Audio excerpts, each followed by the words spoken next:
स्वागत है हमारे YouTube चैनल भारत भूमि भ्रमण में। हिंदू धर्म में 4 धाम स्थापित किए गए हैं। उन्हीं में से एक धाम है रामेश्वरम।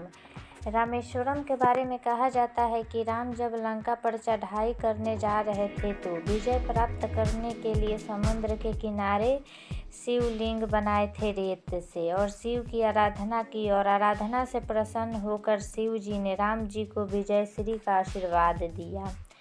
रामेश्वरम में सबसे पहले राम जी ने भगवान शिव की आराधना किया। रामेश्वरम हिंद महासागर और बंगाल की खाड़ी से चारों ओर से घिरा हुआ एक शंख के आकार का द्वीप है जो बहुत मनोहर है। भगवान राम ने लंका पर चढ़ाई करने के लिए रामेश्वरम से ही सेतु का निर्माण करवाया। यह मंदिर बहुत आकर्षक है बनावट के दृष्टिकोण से। रामेश्वरम की लंबाई 1000 फुट है और चौड़ाई 650 फुट है। मंदिर का प्रवेश द्वार 40 मीटर ऊंचा है। इसके खंभे पर अलग अलग आकृतियां महीन एवं बहुत सुंदर बनी हुई है। इस मंदिर का निर्माण द्रविड़ स्थापत्य शैली में किया गया है। इस मंदिर में भगवान शिव की दो मूर्तियां हैं।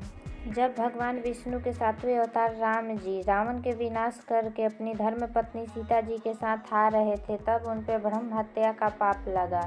इस पाप से मुक्ति पाने के लिए संतों ने भगवान शिव की आराधना करने को कहा, लेकिन रामेश्वरम में कोई शिवलिंग नहीं था। राम जी ने शिवलिंग की स्थापना करने का निश्चय किया और अंजनी पुत्र को शिव मूर्ति लाने के लिए कैलाश पर्वत भेजा। हनुमान जी को प्रतिमा लेने में बहुत देरी हो गई, जिसके बाद सीता जी ने समुद्र के किनारे रेत के शिवलिंग का निर्माण किया और यही शिवलिंग बाद में रामनाथ के नाम से जाना जाता है। इसके बाद प्रभु राम ने रावण के इस हत्या के पाप से मुक्ति पाने के लिए पूरी श्रद्धा और भक्ति के साथ ही शिवलिंग की उपासना किया और ब्राह्मण हत्या के पाप से मुक्ति मिली। जब हनुमान जी शिवलिंग लेकर पहुंचे तो देखा कि वहां एक शिवलिंग स्थापित है। उस शिवलिंग को देखकर हनुमान जी काफ़ी दुखी हुए। हनुमान जी को दुखी देखकर राम जी ने हनुमान जी द्वारा लाए गए शिवलिंग को उसी शिवलिंग के नज़दीक स्थापित कर दिया। उसका नाम हनुमंदीश्वर रखा।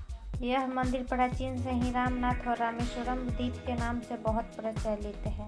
अब हम आपको बताने जा रहे हैं कि रामेश्वरम जाने से क्या क्या फ़ायदा है। तो रामेश्वरम में 24 कुंड है, जिसमें 22 बहुत प्रचलित है। यहाँ स्नान करने से सारे पाप धुल जाते हैं और सारी बीमारियाँ और दुख दरिद्र दूर हो जाते हैं। यहाँ आने के बाद मोक्ष की प्राप्ति होती है और यहाँ सच्चे मन से मांगी गई हर मुराद पूरी होती है। भगवान शिव को उत्तराखंड के गंगोत्री से गंगा जल लाकर अर्पण करने का महत्व बहुत है। जिसके पास गंगा जल नहीं होता है उसे पंडित लोग दक्षिणा लेकर गंगा जल मुहैया करवाते हैं। इसके अलावा भगवान शिव को जल, बिलपत्र, आंकरा का फूल, धतूरा, भांग, कर्पूर, दूध, चावल, चंदन, भस्म, रुद्राक्ष, घी, दही चढ़ाने का भी बहुत महत्व है। रामेश्वरम मंदिर का गलियारा विश्व का सबसे लंबा गलियारा है। रामेश्वरम से थोड़ी दूरी पर जटा कुंड है, जहां भगवान राम ने रावण का वध करने के बाद अपना बाल धोए थे। रामनाथ मंदिर के पूर्वी द्वार के सामने सीता कुंड है। यह वह स्थान है जहां सीता जी सतीत्व सिद्ध करने के लिए आग में प्रवेश किया। प्रवेश करते ही आग कुंड जल कुंड में परिवर्तित हो गया। सीता कुंड एकदम शांत है। इसमें लहरें बहुत कम उठती है। बिना खतरे के आप इसमें स्नान कर सकते हैं। वहीं एक हनुमान कुंड है जहां पत्थर तैरते हुए दिखाई देते हैं। रामेश्वरम में शिवरात्रि बहुत धूमधाम से मनाया जाता है। यहाँ शिवरात्रि का आयोजन 10 दिनों तक चलता है। वहीं बात करें हम वसंतोत्सवम के बारे में तो यह भी 10 दिनों तक चलता है। थिरुकल्याण नामक फेस्टिवल भी रामेश्वरम का सबसे बड़ा फेस्टिवल है।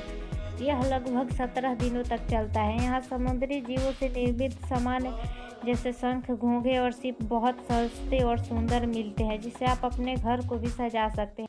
मूर्तियाँ भी काफ़ी अच्छी होती है। इससे भी आप अपने घर को सजा सकते हैं और लोगों को उपहार भी दे सकते हैं।